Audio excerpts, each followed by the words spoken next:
Hi, today I'm going to talk about that deep emotional trauma from childhood can actually affect you now as an adult and maybe be making you sick.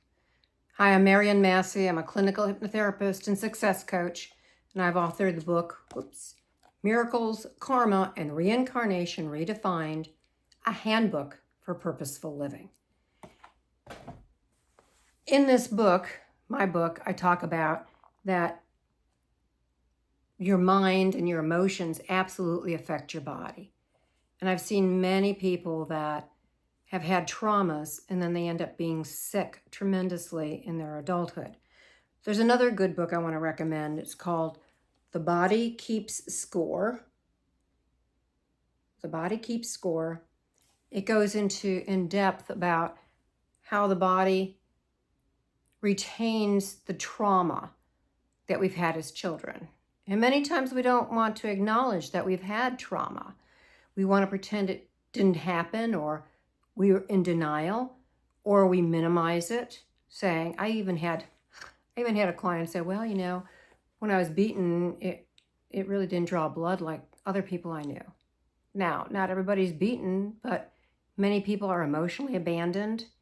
They don't realize it.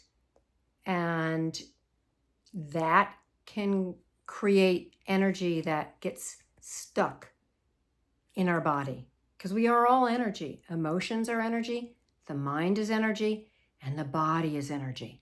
You cannot separate it out. I tell my clients, if you've eaten and you're not going to the bathroom, you are constipated. It's going to hurt you. Same thing with emotions.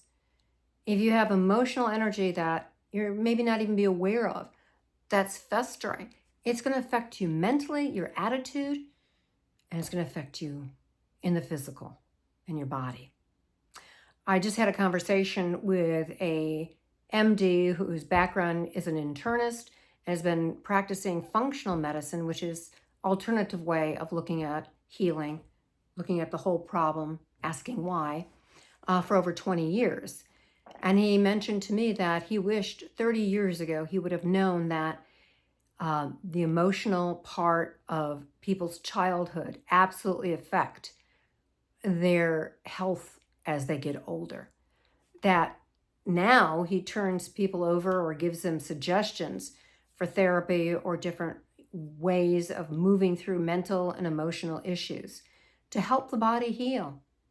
So if you're sick a lot, if you've had some really bad sicknesses or traumas that you just can't seem to shake, look at the emotional part of you.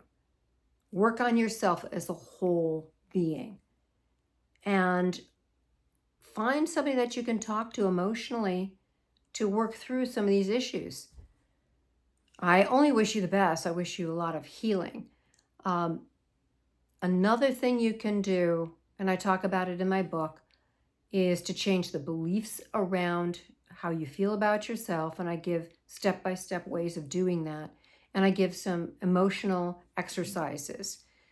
But work with somebody or find ways through books or YouTube to work through some emotional stuff.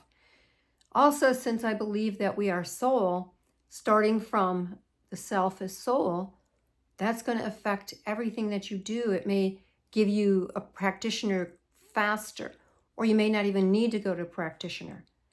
A word I use is the word HU. It's HU. You can get a free download on your app store, HU, and you can hear hundreds of people singing the word HU.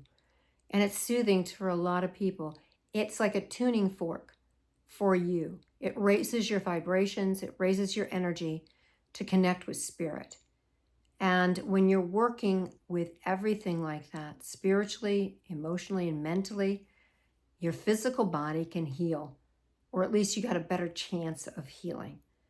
So, wishing you the best. Until next time, try it all. Try really to heal that childhood stuff that you may not want to take a look at. And as you peel it back, it gets easier and easier. Until next time.